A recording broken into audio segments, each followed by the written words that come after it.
I'm Stacy Klein. I'm the founding artistic director of Double Edge, and we're 40 years old. I'm Cariel Klein. I'm the co-producer of Double Edge. I'm Travis Coe, one of the co-artistic directors of Double Edge. So Double Edge, it's been for 40 years a space of creation and at the same time a sanctuary for arts and for community growing. At the same time, we are seeing how this is becoming an intergenerational process of sharing knowledge and passing the torch. So, Stacy, how do you feel and perceive these 4 decades of work and all the process and where things are right now for Double Edge in this moment, 2022, when after a pandemic that still is ongoing, and Double Edge continues to create and to be an inspiration hub?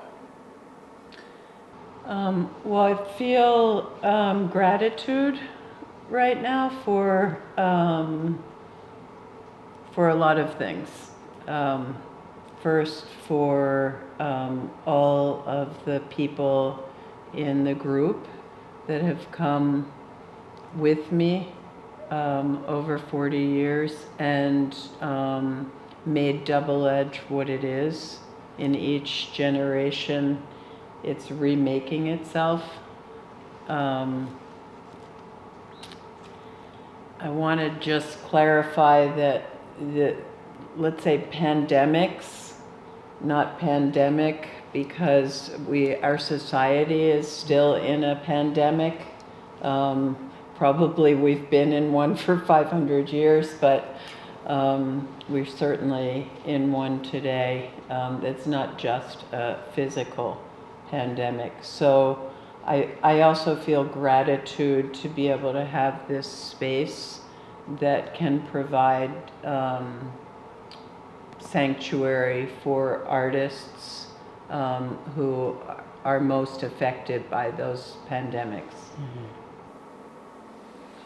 And talking about artists and a newer generation of artists and creatives in this space, how both of you feel being involved, being part of the work that Double Edge is doing, and especially taking that legacy and moving it forward with the work that you are currently doing.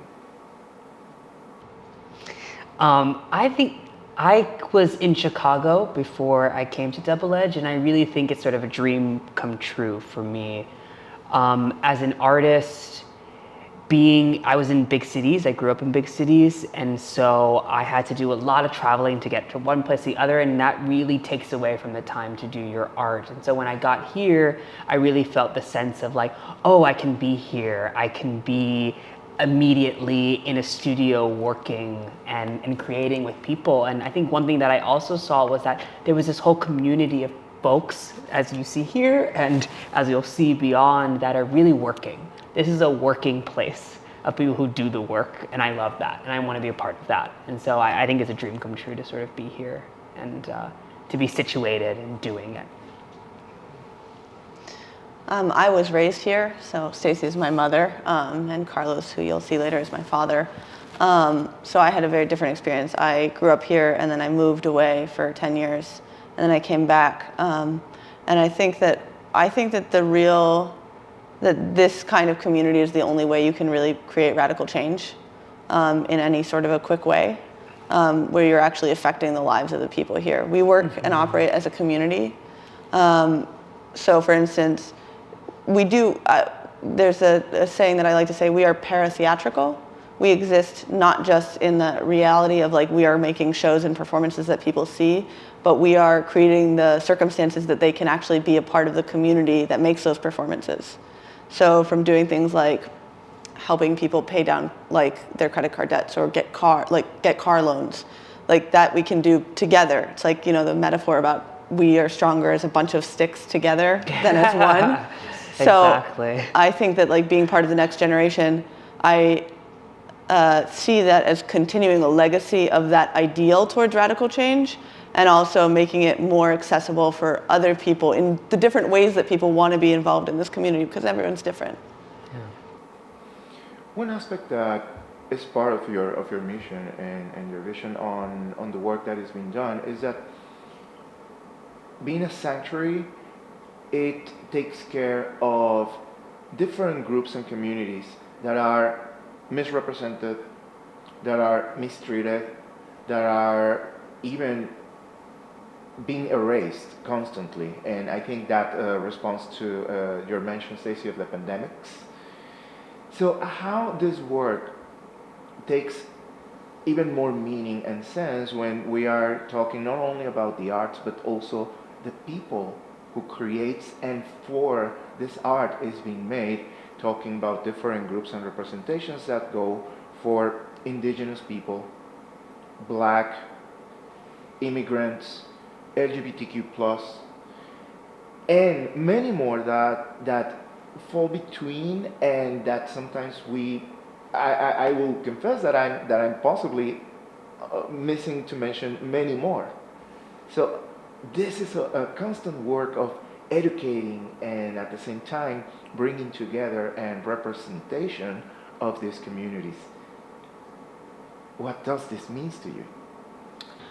Our ensemble decided, probably thinking about what gratitude is, when we, particularly when the pandemic started, and we were the only ones we knew who were able to work. And we were working and we were performing and we were sharing with audiences all throughout that pandemic. We decided that we needed to really create partnerships and residencies, which are different things, that would allow other people who were in the cities, stuck, couldn't work at all, and already had difficulties working before the pandemic because of the other pandemic.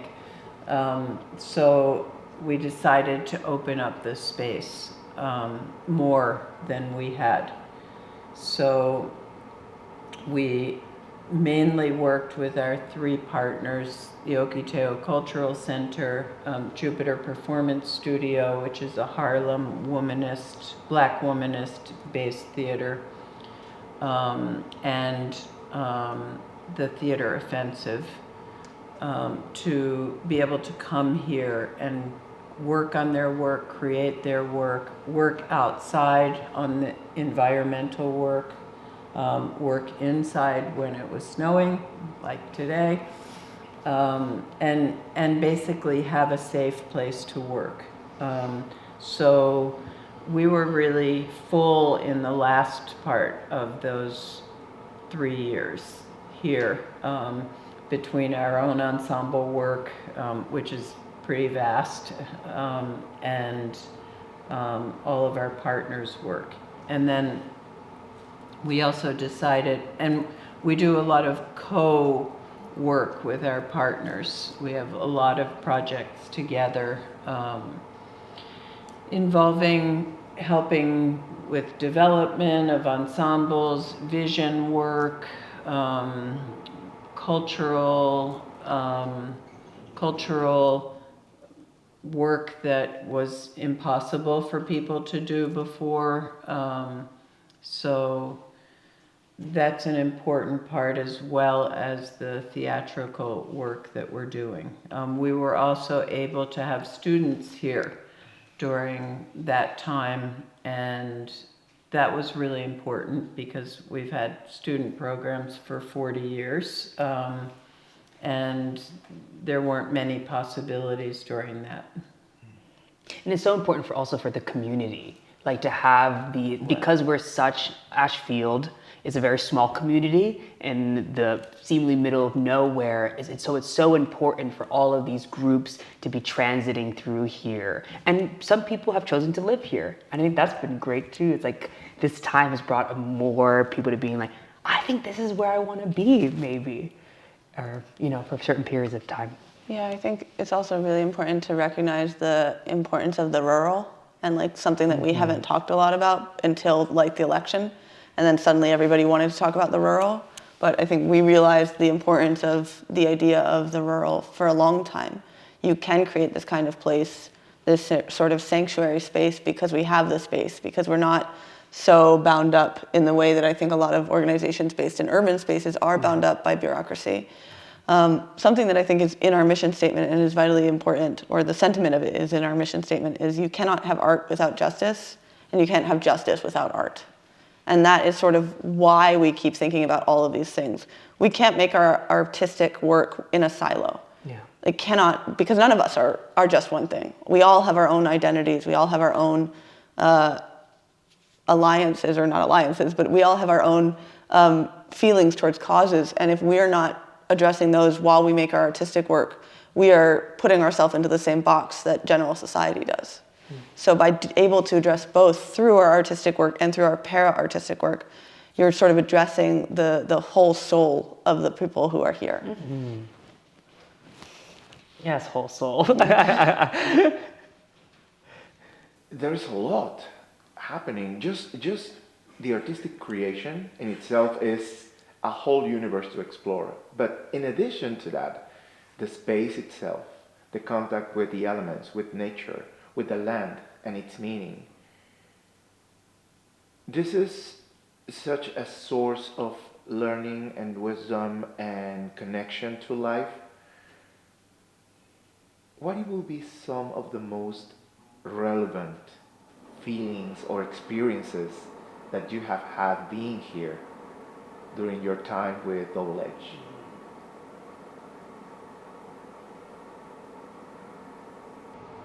Great question.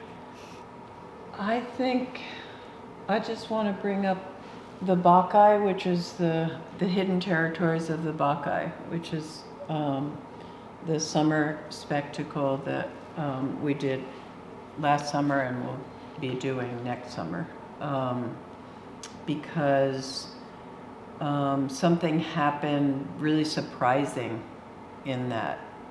We have talked about and worked on environmental justice, and many of our programs are related to that as well, and especially our program with Jupiter Performance Studio, which is an art and survival fellowship and convening, which is based on community and environmental justice, performance creation.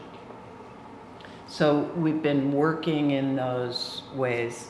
Double Edge has been working for 23 years. Well, we've been working since we arrived at this place outside for 28 years, trying to tend what we received here in a good way.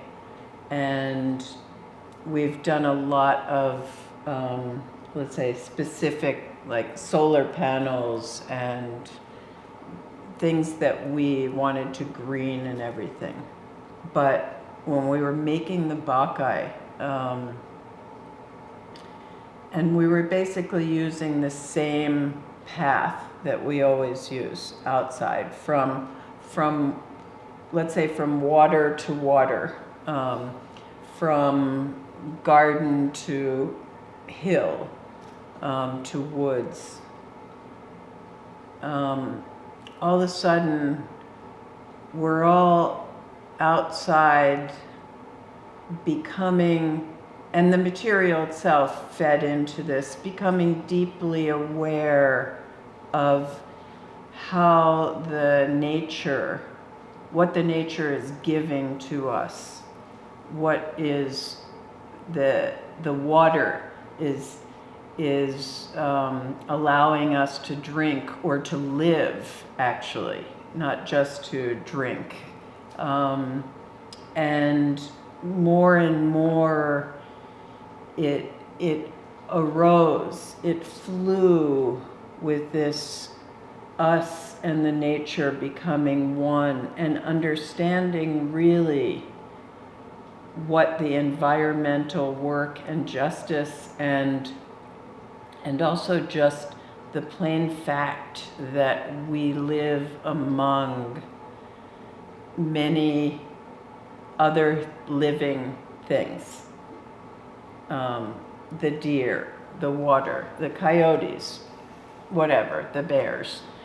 We were living with the bees, with the plants. And for me, it was like just this, all of a sudden, I understand why we need to honor that, but also fight, really fight like hell for our survival. Or its survival, even if we don't survive because we've chosen to ruin it all.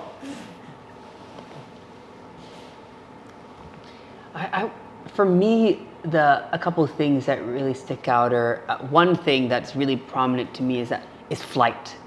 I have never flight outdoors are two things, but flight in the sense of like, I think one of the main aesthetics of coming to Double Edge, and when I first saw work in Chicago by Double Edge, I was like, whoa, these people are flying, like actually, and not even like, you don't even have to leave the ground to fly. But I could see that there's real soul work happening here. And I felt that that was just something I never really had seen from a company.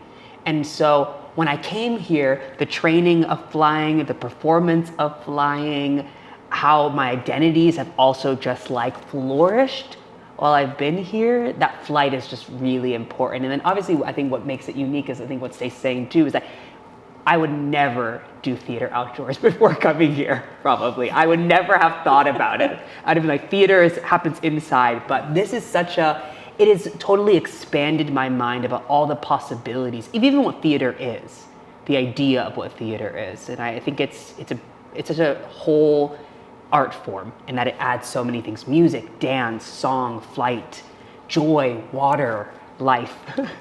Life. Goats. Yeah, exactly. Chickens.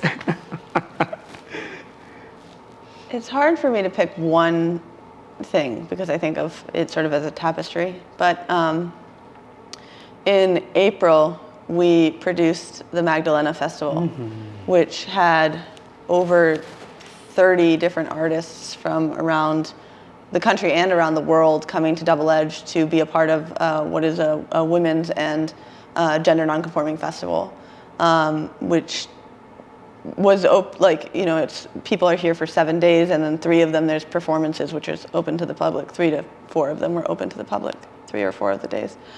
And to have that festival be sort of brewing and be a part of my life when Roe v. Wade was a conversation was pretty important. And then to be having the future of like looking at the Bacchae, where we're retelling this story from the lens of the women.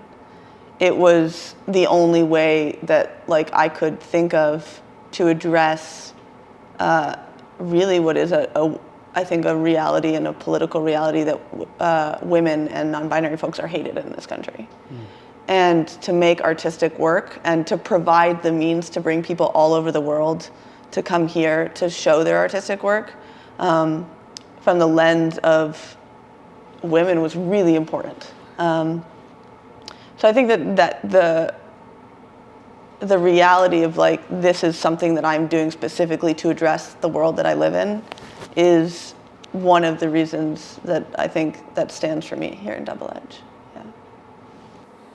How do you see the work that has been done 40 years and counting that Double Edge will be able to continue doing for many more years, especially now with the integration of all the different techniques and the realities of our society today? Well, I think Double Edge is it's very ecological. We develop ourselves and our work with the people that come and the people that create. And so, for instance, I'm still directing and hopefully still refining my work. and also Travis is directing now.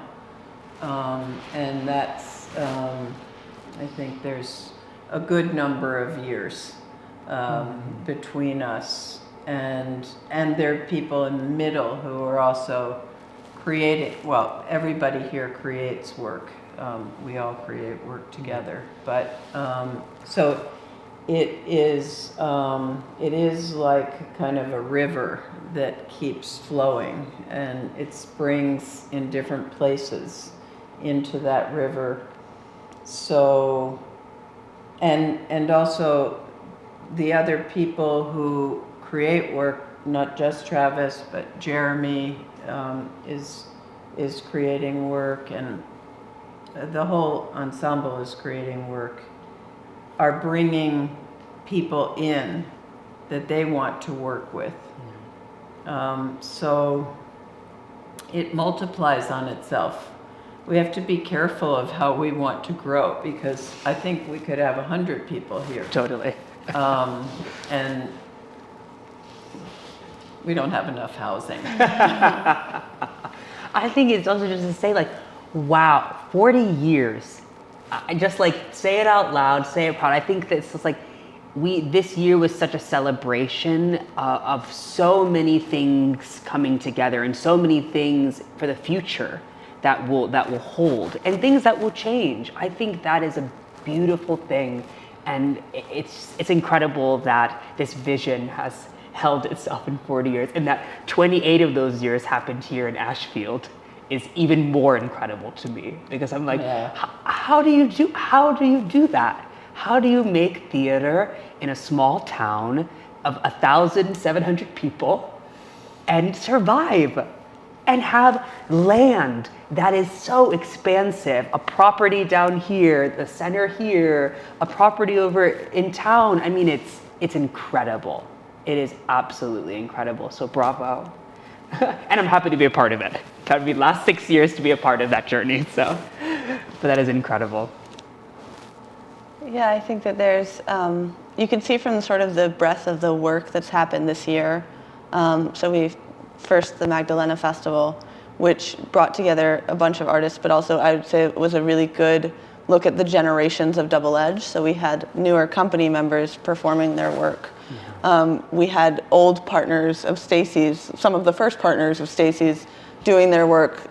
They came from Norway and all over the world.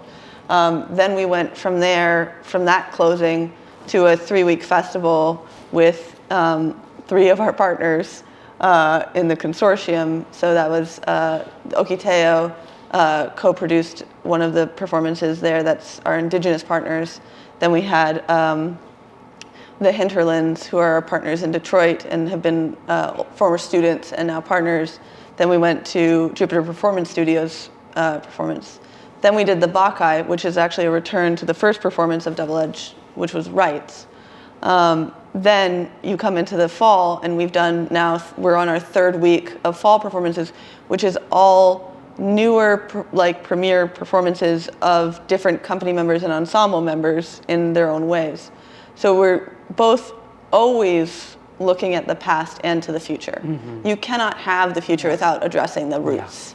And I think what we've cultivated here is really strong foundation for exploration, for imagination. And when you cultivate that, the future seems to be an adventure. It's not a fear. It's like we have, what is it you said? You cannot have imagination without precision. And I think we are very precise in how we built the foundation and how we want to look to the future. With so much respect to it. Yeah. Since we're here, do you want to look at the archives? Yeah. So part of our archives are also housed at the Du Bois collection at UMass. Yes. But here you can come to this wonderful room where we have a lot of exhibitions. This is you're seeing 40 years of work.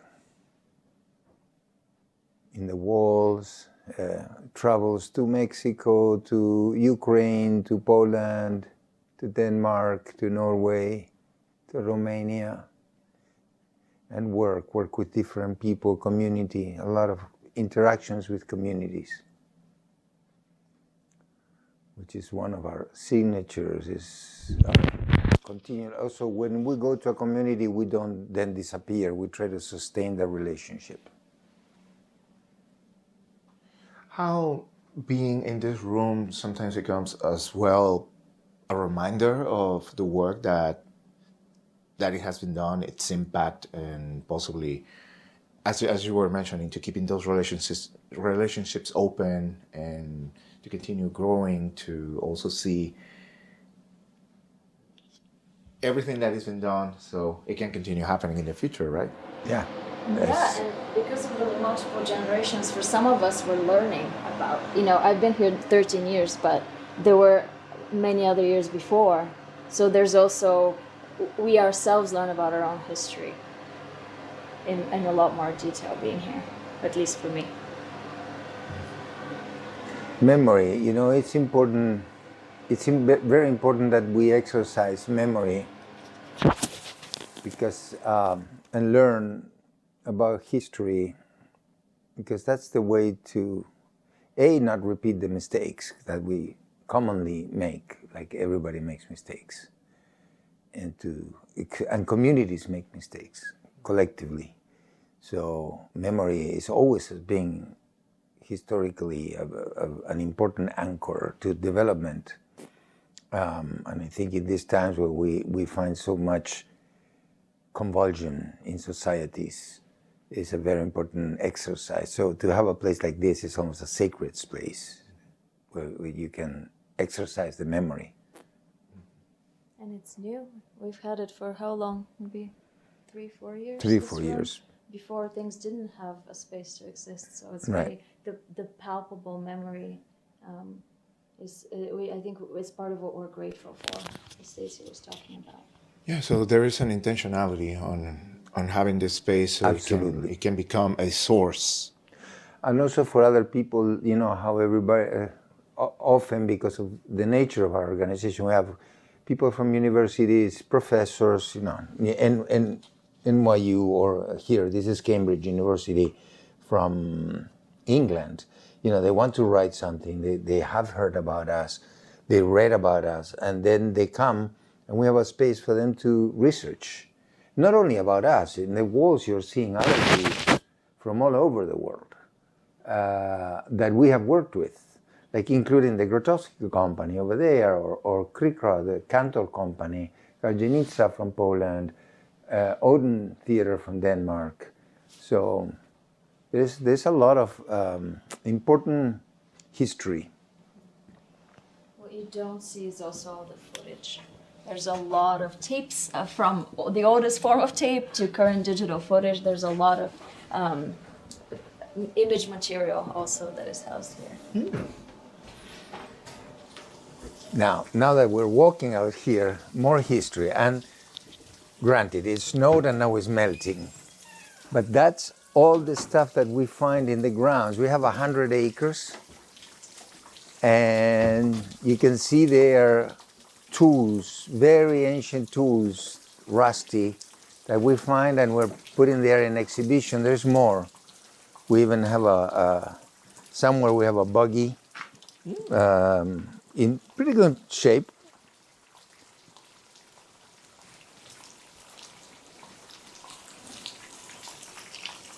This used to be a piano. Yeah, that was a piano. It still is. I mean, you can bang it. The kids really like to play with this.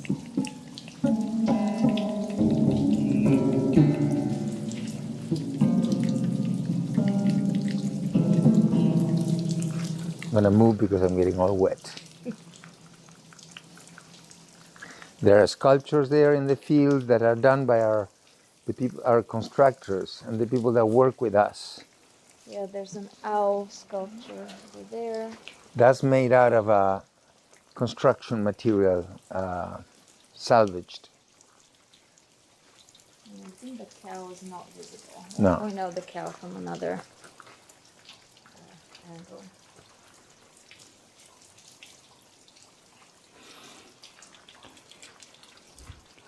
Another thing that we have mentioned is, you know, we're very serious about the work with the environment and to try to reduce the footprint.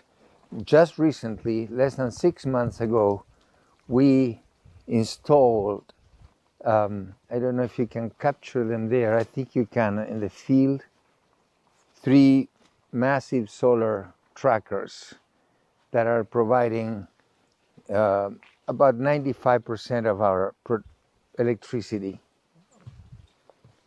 We also have other panels, but I don't know if you can see them there. Can you? Yeah. So that's part of our, you know, commitment to reduce the impact that we have to do this in a more green way, organic way.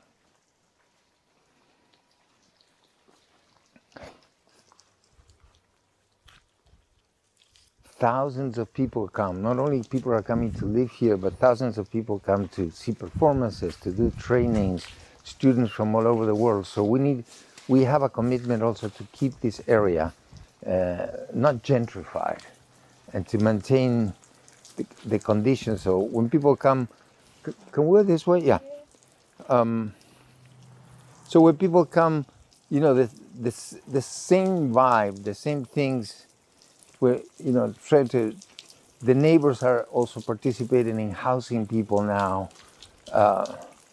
So it's a whole effort to think about everything and not dismiss things.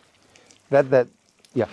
We're just passing the hoop house, so that's a 3-season space where we can plant growing season basically for vegetables. Just wanted to point that out while we're passing it. We produce some of our food. Yeah. And we'll show you our orchard and garden, but this is the space where we can grow beyond the where temperature allows. Everything controlled for.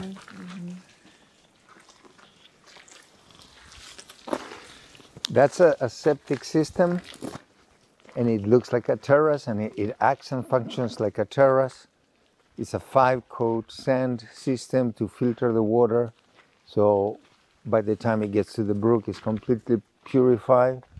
We have our own, so it's like our own sewage system, as we don't have the town sewage system here. But we need to create this massive terrace that our neighbors donated the New England wall to wrap around the concrete wall. So when you get to the corner, you'll see the New England wall.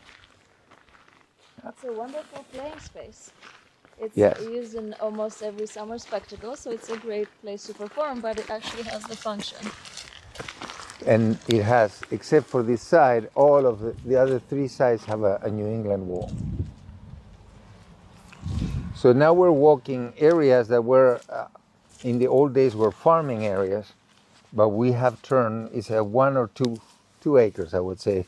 We have turned into somehow where we produce food, but we also have scenes and stages, while at the same time, we don't really manicure this area. We try to work with whatever grows and maybe add a plant or a tree that is not really there, but in general, what grows, grows, and we work with that and interact with that.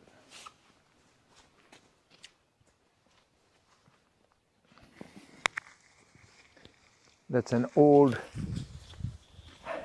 calf and heifer barn for small calves and heifers, and we turn them into simultaneous sets. So when you're sitting, you're looking at 4 or 5 scenes all together, and the roof at the same time becomes a stage. We made it so it will support people. This way you can see our actual vegetable garden. Obviously now it's being winterized, but we grow enough vegetables to feed us partially in the summer, which is when we work all together and we eat all together. And so we have somebody cooking and using the vegetables from this garden as well as from local farms. We used it last summer as part of a scene for the Bacchae. Carlos was in here. It was, yeah, my scene. Acting. My scene. Trying not to trample the vegetables at the same time. Yes. Very precise. Very precise. You need to dance with the vegetables. But what a wholesome experience to be able to work together and at the same time to grow your food together. I think it makes even a more strong experience for being here, working, creating, living, surviving. It's very grounded. It involves life and work, and they're intertwined. There isn't some of that isolation that happens nowadays where you're home, then you go to work, then you go back home, and people are just isolated. There's a lot of connection here between our life and work, as I said, and between each other as a community. Yeah, we were talking about art justice as a concept, you said. And the other concept that Stacy coined was this idea of living culture. And you're seeing it. I don't need to really abound in words. These trees here are an orchard, so they're fruit-bearing trees. And you know how much, generally speaking, everywhere people, and remember coming from Buenos Aires and people struggling and say, how do we make this sustainable? Well, this is a way to make it sustainable, and also to take the art out of the circuits of transactional, monetized interaction. Here we live, we eat, we take care of. Here there's a young mother, I'm a grandfather, our kids grow up here. We have a very strong relationship with the community that was here already, and with a new community that is growing around us. And that is what sustains the experience, not the cash. Of course we need cash, but the cash comes as you are committing and responsible about the survival of each other. And then art stems from there, Which it did for centuries everywhere, like Right. we were talking. It's new and it's old. It's a return to what art has been, which is a byproduct of living together and wanting to create change. but also educating each other. Like art here, it's like a spring of water. We have so many springs. It comes out as a necessity to teach each other. We tell a story, like I'm telling you the story now. And about this, it's a way of teaching about something. I could do a performance about this. Not just that I make performances, but I can make a performance about this to tell people, what is it? And it's possible. It's totally possible. Let's look at the ornamental art. Can we just pass by this stream because it's my favorite? Because you perform there all the time. I'm there every year for some reason. In the water. In the water. Yes. There was one performance in which I was, floating in the water, dancing with the water. But I think there's something incredibly life-giving, as Stacy was saying, to connect to water in a way of performing, in a way of being, but because I think for me there's a spiritual aspect entering different realms with performance and bringing people with us, a ritual aspect, and water is one of the basic sources of life, and so to be able to do that I think is incredibly special and important. And if obviously many performances will bring water indoors and in a theater space, and you can see how limited that is. It's like uprooting the water and like dripping it or whatever, and here it just flows. It's the way it actually is, and we can be with it, not just in it but with it in a performance setting.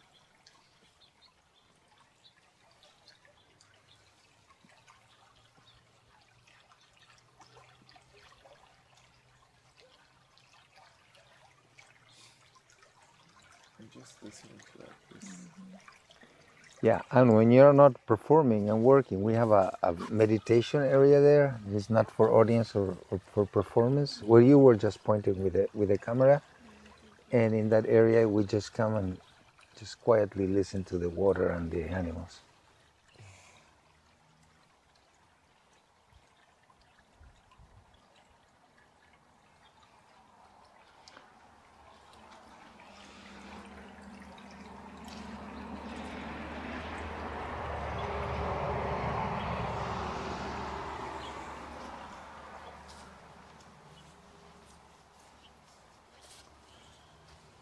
Oh, there's more. Wow. We didn't finish. This is all natural. This comes in and Silas. So we have a beautiful labyrinth. We're not gonna walk there because it's enormous. And you can walk with plants and stuff, which is also based on Leonora Carrington work. So Silas works on all these areas. Silas is our groundkeeper and I would say even designer.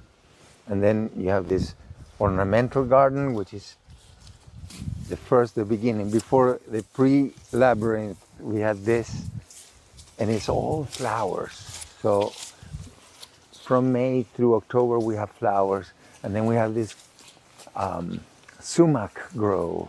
So sumac is a native plant, and it's the one that reclaims the forest in the land. So once it's being taken or burned, the first thing that comes back is the sumac, even before the cone trees. These are all flower plants.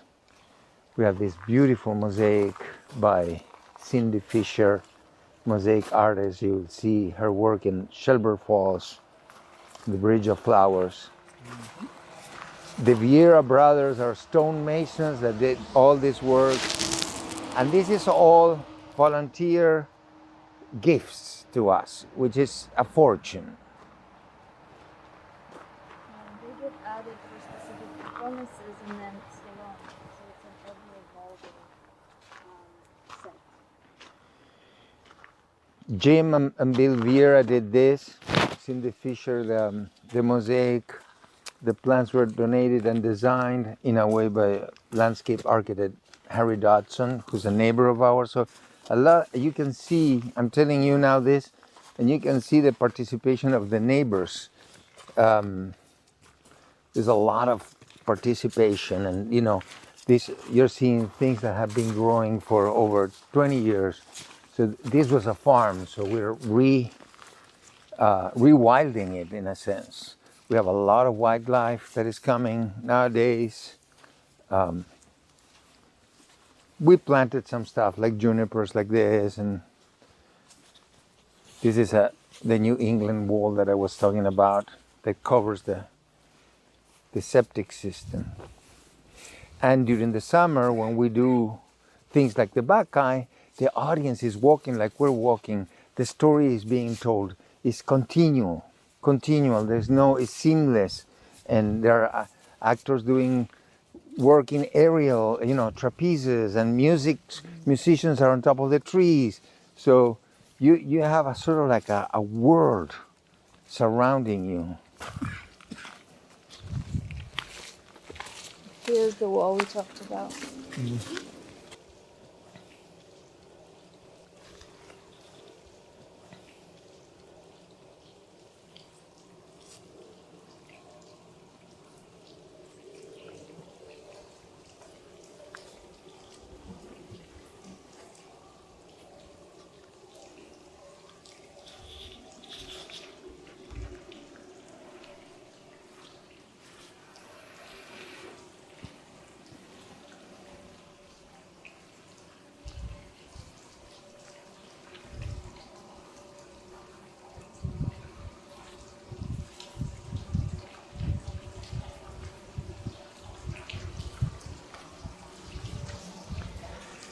We start the performances in the summer a little before dusk. We do the whole walk around that lasts about an hour, 40 minutes, an hour 15. By the time dusk is starting, the audience gets here and we invite them and we go inside And this is the scene that I would say is what people would think about theater.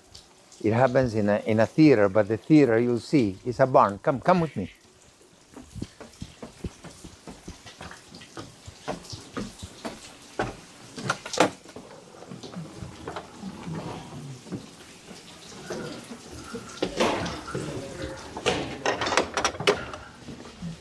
And here you have, now we're on a different performance.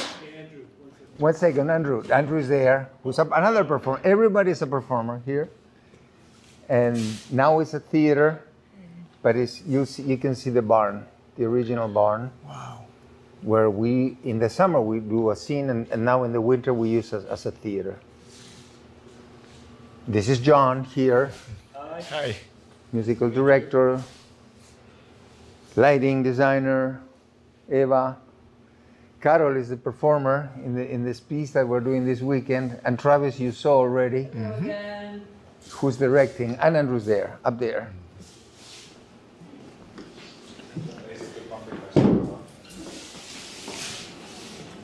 Wow. Thank you all.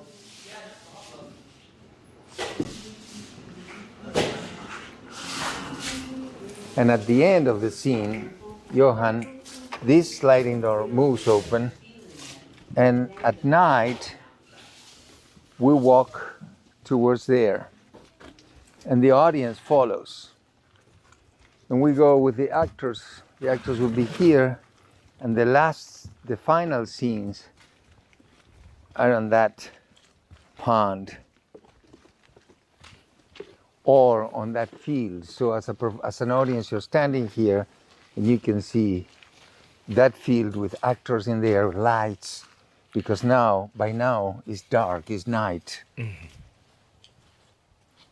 This is, for this year, we made this. But this is a pond that exists here, it's 9 feet deep, it's a swimmable place. The actors are swimming, in this case actresses, because the women are there, and they took over the story, and they're telling the story.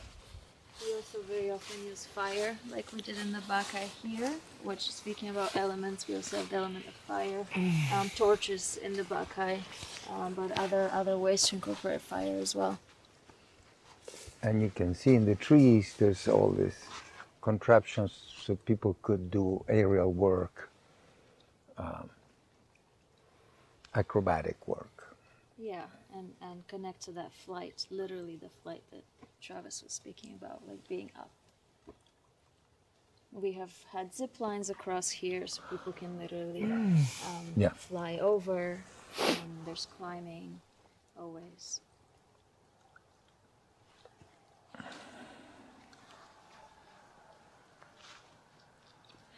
I bet there must be people who just want to stay here even after the show is done. Well, occasionally.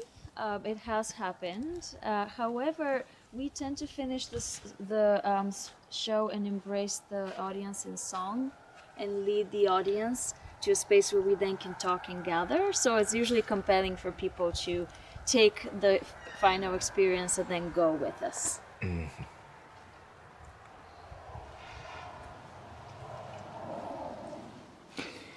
Now, I want to show you two more things here. We have other properties. We have been growing enormously, so we have two more properties.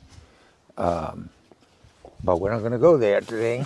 But for now, I want to show you one thing is our carpentry shop, which we're going to go now in, and then two other shops, three other shops aside from the carpentry. And the thing, again, we were talking about sustainability, is that the shops and our work as carpenters and workers doesn't stop in the creation of a set. We all live here, so we need to work, sometimes fix furniture, fix buildings. So it's construction, it's furniture making, it's crafts, and it's sets. So you have 4-in-1 which, you know, again, if you think about the world we're living in, it makes more sense to do 4-in-1. The same as what we're talking about, buying all together, buying bulk. And we will see the food system because he's cooking now, and you'll see the meal that he's preparing. It's the same. It's all this concept of cooperative living. This is the shop, and it was all donated. And you have also the old tools from the farm that we keep finding. We put them on the walls, but here the first non-for-the-profit, the first charity, from the United States, the Mechanic Association from Massachusetts Mechanic Association funded most of this, plus our neighbors. The things that people don't use land here. And you see, this is a set bed, but we can make a bed. This is all the shop for Okiteo, for the Nipmuc crafts. Andre Strong Bear Heart Games creates a lot of stuff, paddles. So there are two organizations, Okiteo and No Loose Braids. And this is part of the shop for no loose braids. And then you have here a metal shop that also came from our neighbors. And it enables us to do a lot of metal work that we learned with our neighbors that are metal workers. And when we step in here, you have lighting and rigging. So for people to do acrobatics and aerial work, you need to have all this equipment. Mm-hmm. Trapeze, towers that we can put anywhere in a theater. As a matter of fact, we have done performances in conventional theaters, the Paramount in Boston, or Arena Stage. And we need to bring our own towers and rig everything in there with our own riggers, because most theaters don't do rigging. But now, I'll show you the food and where we eat. So even in that aspect, it's so amazing to see how you are creating your own gear, your own equipment, your own needs that can even provide for theater industry this ingenious ways to have these tools that are necessary for performances and for specific acts. Yeah, it's I have been observing more and more theaters all over the country starting to work in the way we work. And we don't have of course, we don't have a brand that we can say, oh, that's ours. But, also these things. This is Samantha, another performer. Samantha. Just finished a performance. This is Silas, and we're in an interview. So you're in an interview now. Hi, Silas. Hi. Yeah, we saw the gardens, a little bit of the labyrinth. Yeah, sweet. Yeah. And there is Sandy, who's cooking today. And this is our kitchen and our dining area where we all eat.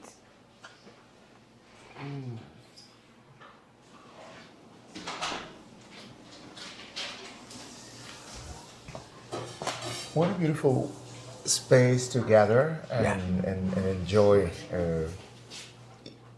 eating together, which is another important aspect. I mean, I would even say like ceremonial. It is with all the different things happening. Absolutely.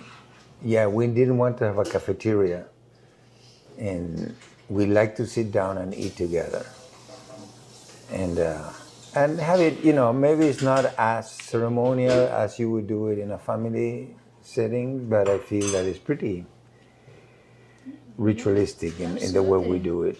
and we can look at the land, and we often see the deers.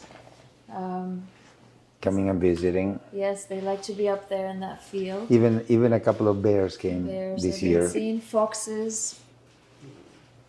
Yeah, and outside we have an outdoor area too. We can sit outside too when it's a little more sunny, less rainy. So, yeah, this is pretty much for now it.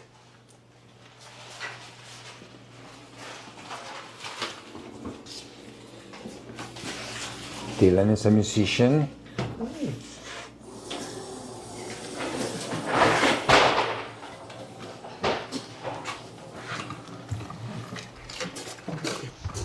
The other thing I want to say is that, as you can see, there are ramps everywhere, so all of our work is absolutely accessible to anybody.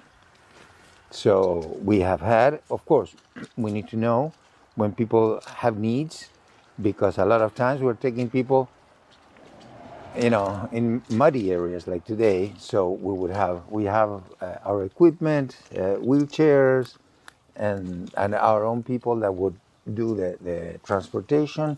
But if somebody's walking with canes or with any other necessity of mobility, we provide for them to be able to move around the grounds and the buildings. So you'll see there are ramps everywhere. And the bathrooms are, we have handicap bathrooms, a lot of them. So to satisfy the capacity, we normally don't bring more than 80 people at a time per show. We have a cap, also because of parking, and also because of pollution, trash, and although we ask on our website that people don't bring single-use plastics and stuff like that, wrappers.